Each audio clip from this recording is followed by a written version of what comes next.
Hello everybody, I'm Gwen Campbell-Mindes. Welcome to Gwen's Bookish Ramblings, and this is just a novella because it's being released as a book, so I'm calling it a book. And this is episode 2.5, I guess you could call it, in the Baba Yaga series. So the thing about the Baba Yaga in this particular fractured fairy tale variation thing is that they drink this water of life and death, which is, a Russian mythological thing that I don't know anything about because I don't know anything about Russian folklore. But the thing about it is that it shockingly extends life. Makes people live longer, it heals wounds if you drink, small amounts, and so on and so forth. And Baba Yagas drink it to, first of all, to gradually transform. It is, as was discussed in the last novel, that Becca was about to hit her 30th birthday, and that you sort of, in your training and taking the water of life and death and all of that stuff, that you have up until your 30th birthday, at which point there is no turning back. And that it was, in the book, she reaches a point right before her birthday where she has to actually, she basically is saying, okay, I have to make this decision. So Barbara, going back to our lead character from the first book and first novella, met a man, she falls in love with him, and the thing is that Liam, her husband, is a regular human guy. He's not going to live as long as her. Barbara looks like she's maybe in her mid-late 20s. She's maybe 30, or it looks that way, but in point of fact, Barbara is actually 87. One of the reasons why she's never watching movies and never doing anything that's like pop cultural and so is because she was just born before any of that existed, and so she sort of has, she has that problematic, she has sort of a double problematic split from what is considered to be regular, regular pop cultural existence, and that is not only does she have that gap of being 87 years old, because the fact is that the older you get, the further away you get from what is current pop culture. Because, and it's a thing that my dad and I have discussed a lot, is that there's a point somewhere in your 30s where, for example, you stop buying new music, because the thing is that by the time you hit that age, you have hours and hours and hours of albums, or as we move further and further into this new horrific millennium that we're in, you have your playlists. The point is that eventually you have so much stuff that you want to listen to again that you're not listening to new things simply because if I have, 1,000 hours of music, and, if I have 1,000 hours of music that I want to listen to, then that's 1,000 hours that I'm not listening to new stuff, because I want to listen to my Beatles album, I want to listen to my Reba McEntire album, I want to listen to my Barra McNeil's album, I want to listen to my Lisa Loeb album. And if I'm listening to that, I'm not listening to something that's new and current because I'm listening to my stuff. And the thing is, that's the reason why you get an album, why you put a song on a playlist, is so you can listen to it again. And it's the same with pop culture. You can have a gajillion movies, but the fact is that every single time you sit down and watch a movie, that's 2 hours, give or take, that you are not doing something that is not watching that movie. And so eventually we all reach a point in our lives where we're not keeping track of what's new because all of this old stuff is still good and you still like it and you still want to read it again, watch it again, listen to it again. And what that means is you have this divorce from what's current because we want to listen to or watch or read the stuff that we liked before. We want to do it again because we liked it. That's why you paid for it. When somebody plays a video game again and again and again, they're not playing a new video game. But if you're still enjoying that old video game, do you really want to buy a new one if,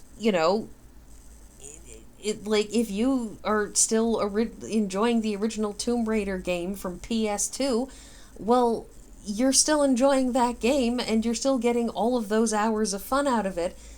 And you don't really have a need to buy to get a new game because you've got one that's still, doing what you want it to do for you. And so as you get older, you get this divide. And it's not just old people complaining that young people are listening to noise and not music. There's a very large portion of it that is just nobody has enough time to listen to all of their old stuff and all of the new stuff once you hit a certain critical mass. So Barbara has that problem going for her. She's 87, and so she'll already have all of this stuff lined up, and she doesn't really have space for new stuff. But it's also that she was raised divorced from regular human society. She was raised by a Baba Yaga who was also already old.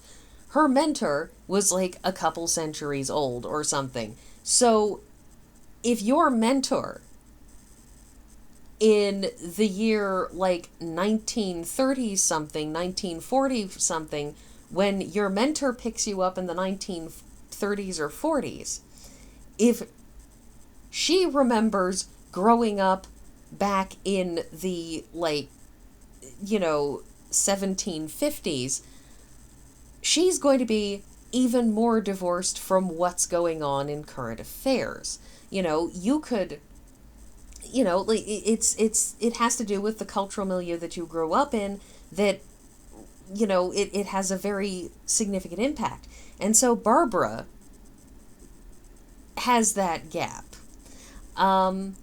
And I have completely digressed from the point, which is that she wants her husband to age at the same rate she does, because she doesn't want to have him for 70 years and he gets old and she still looks like she's in her 40s and he looks like he's 80, and then he dies and she still has decades and decades to go on without him. And that's kind of just not fair. Not when there is a solution. It's that problem of marrying somebody who is going to die much sooner than you. But if you have a way to keep them from dying much sooner than you, odds are very good most people will try it, putting aside, of course, morally reprehensible, scary stuff. Anyways, so they go to the Queen of the Otherworld because Barbara has to get the Queen's permission to do this stuff, because the Queen is basically her boss. And the Queen says, you can do it, but first you have to do 3 impossible tasks. And she sets them 3 impossible tasks. And the first task, as is very frequent, as has happened actually in these books once before, gets handled shockingly easily. And the second task is also handled shockingly easily because it's one of those tasks that sounds impossible until you have somebody who's able to look at something and think laterally, or indeed, as in this case, human technology has progressed sufficiently that what the task is just completely obviated by technology. It was find a member of a dead species, and Liam's like, yeah, I know a guy. He works at cloning. They're cloning extinct animals, so we're just gonna take his cloned extinct animal. And that was that.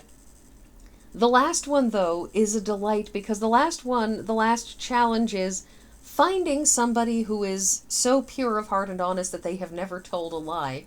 And the interesting thing, of course, is that Liam is like, well, how hard can that be? And Barbara looks at him and she's like, have you never told a lie? I know you try to keep honest, but have you never told a little white lie to save somebody some trouble? Like the does this dress make me look fat lie, where maybe it makes them look fat, but you just say no. because saying yes is inviting a host of trouble and will hurt somebody's feelings, and how does that help anyone? It's, all of those little lies. How are you? Technically, you may be having the worst day, but what you say in response is, I'm fine, how are you? And that is technically a lie. I mean, sure, you could get away with calling it, polite interchange and polite exchanges, but that's a lie. Or at least it always is when I answer that way. Anyways, so, and they go on their quest and eventually win the right to have Liam be able to drink the water of life and death so that he can have a proper full-length marriage and live with his wife and get a proper happily ever after, which, wickedly ever after, because all the books in the series are titled wickedly whatever. So yeah, this is fun, with a certain sidebar jaunt into Barbara's sort of learning how to be a regular person in certain ways. That she starts, that part of what happens in it is her being on the road and thinking she kind of misses the farmhouse that they've moved into now, because the great thing about their farmhouse is, because it is not a living building, it doesn't get attitude. When you walk over to the fridge and you open the fridge door, whatever is in the fridge is what's in the fridge. You do not open the door and suddenly find yourself eating cherry pies for a month because your fridge is in a snit. And she finds herself missing that, because while the Airstream trailer that is her, what used to be the Baba Yaga's wooden hut with chicken legs, because that's what Baba Yagas traditionally live in, the thing about it is, it gets uppity, it gets snippy, it gets attitude, and it does things, and there's something to be said for your house not being alive, in the same way that there's something to be said for not having coffee makers that think. Because, sometimes we could do with a little less intelligence in our machines. I for one appreciate not having my computer pop up a sans serif font saying, "Hi, how are you? I'm so happy to see you," the first time I boot it up, which is a thing that Microsoft computers do now, and it's horrifying.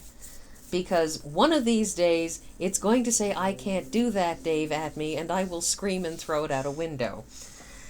Anyways, so yeah, this has been possibly more rambly than usual, because it's a short novella. It's fun, it's silly, it's enjoyable.